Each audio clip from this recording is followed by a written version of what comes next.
Hey everyone, welcome back to another update. Today we're catching up on the whirlwind from January 30th to February 4th, a stretch that saw President Trump's aggressive immigration agenda hit serious headwinds, a partial government shutdown come and go, and early signs of cracks in the GOP coalition. Let's break it down. The dominant story across these days was the fallout from the massive ICE Operation Metro Surge in Minneapolis.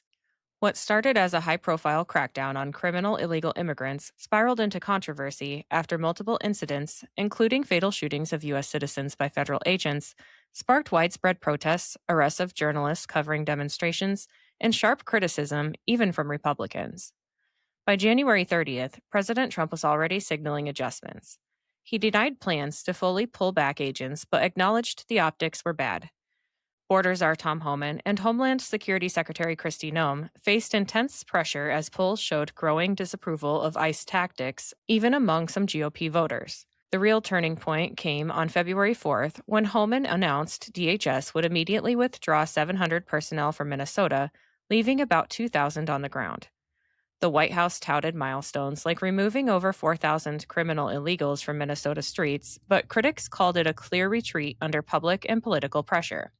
Minneapolis Mayor Jacob Frey called for a nationwide end to the ICE siege, and protests spread beyond Minnesota. Republicans showed early fractures, some officials publicly objecting to the spiraling situation, and surveys indicated a sizable and growing number of GOP voters disapproved of the hardline approach. Trump himself seemed to listen to allies pushing for changes on the ground, sparking backlash from the hard right flank. It was a classic case of ambition meeting reality, with midterms looming and swing voters watching. Tied directly to the immigration drama was the budget battle.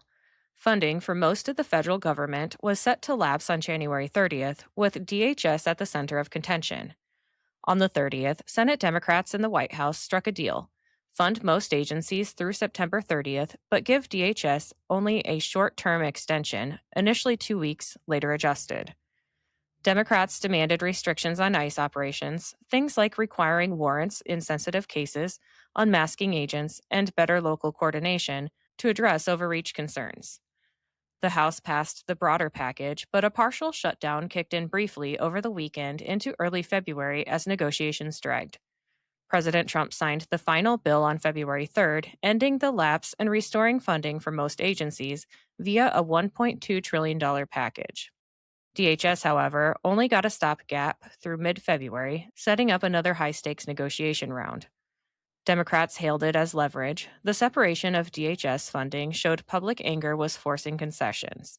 Republicans, including Senate Majority Leader John Thune, admitted talks weren't close yet. The White House resisted major reforms, but the episode highlighted how the Minneapolis incidents reshaped the fiscal fight. Let's switch to executive actions, election moves, and foreign policy flexes. President Trump stayed active on the executive front during this time frame. On January 30th, he signed orders, including one celebrating American greatness with American motor racing, and another addressing threats from the Cuban regime, declaring a national emergency and setting up tariffs on countries providing oil to Cuba to counter its malign influence. Election integrity remained a flashpoint, with Trump continuing to push for stronger voter ID and suggesting Republicans might need to take over or nationalize elections in key areas to prevent fraud, comments that alarmed Democrats and raised alarms about midterms. Allies floated ideas like ICE presence at polls.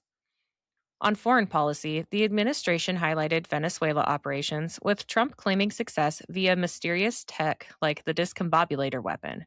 Meanwhile, the clock ticked toward February 5th's expiration of the New START Treaty, the last major U.S.-Russia nuclear arms control pact. Experts debated extensions or new deals, with warnings that the world was entering a more dangerous era without limits on deployed warheads.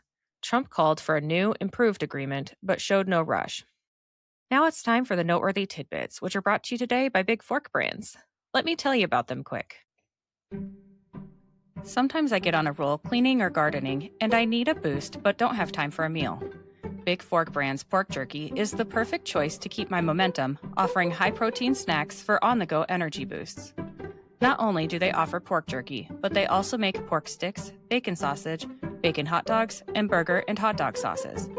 Products come in a variety of delicious flavors, including Thai green curry and maple and brown sugar for the meat options, and gangster and Chicago fire for the sauces. I personally think the original flavor of the pork jerky hits just right after tackling a big chore. It's a little salty and very flavorful. My discount code gives you 20% off your entire order, and it's currently the best deal available. Just visit bigforkbrands.com and enter in my promo code JADE, that's JADE, at checkout. All right, let's get back to the tidbits. President Trump announced that he nominated Kevin Warsh to be the chairman of the Board of Governors of the Federal Reserve System, replacing Jerome Powell. Trump said that Christopher Waller, Rick Reeder, and others interviewed and would have been outstanding, ensuring that there may be other opportunities for them. And he also mentioned that many speculated Kevin Hassett, the director of the National Economic Council, would be nominated for this position, but he's been doing outstanding work in his current position, so Trump wanted to keep him where he is. Ryan Wesley Routh was sentenced to life plus 84 months for the attempted assassination of Trump in 2025, closing one chapter on security threats. Democrats flipped a Texas state Senate seat and picked up a congressional seat in special elections, narrowing the GOP House majority. The top Democrat on House oversight warned they'd seek Trump's testimony in the Epstein probe if they regain control. It's been exposed that Representative Ilhan Omar's husband's investment firm, which skyrocketed to a net worth of $30 million, has no clients and zero records of money management. The pair may be in some hot water with fraud allegations, as it now looks as though both the investment firm and Ilhan's winery never existed. Governor Tim Walz and Attorney General Keith Ellison will be testifying before the House Oversight Committee on March 4th regarding the rampant fraud in their state. But if Walz plans to stick with his whole fraud happens everywhere line, he'll be having a rough time at the hearing. Former Colorado State Senator Sonia Lewis was convicted of fraud for forging documents during an ethics investigation into her treatment of staff. Senator Mike Lee exposed the leader of the U.S. African Development Foundation pleaded guilty to corruption, but the Senate voted to give it millions of dollars. The FBI's raid of Fulton County, Georgia's 2020 election ballots was given probable cause by a judge, so they can be investigated without obstruction. Health and Human Services Secretary RFK Jr. pointed out that solving addiction recovery is something President Trump is passionate about, partly because his brother Fred's life was upended by addiction, and Kennedy himself was a heroin addict for 14 years and has been in recovery for about 43. That's the political recap from January 30th to February 4th.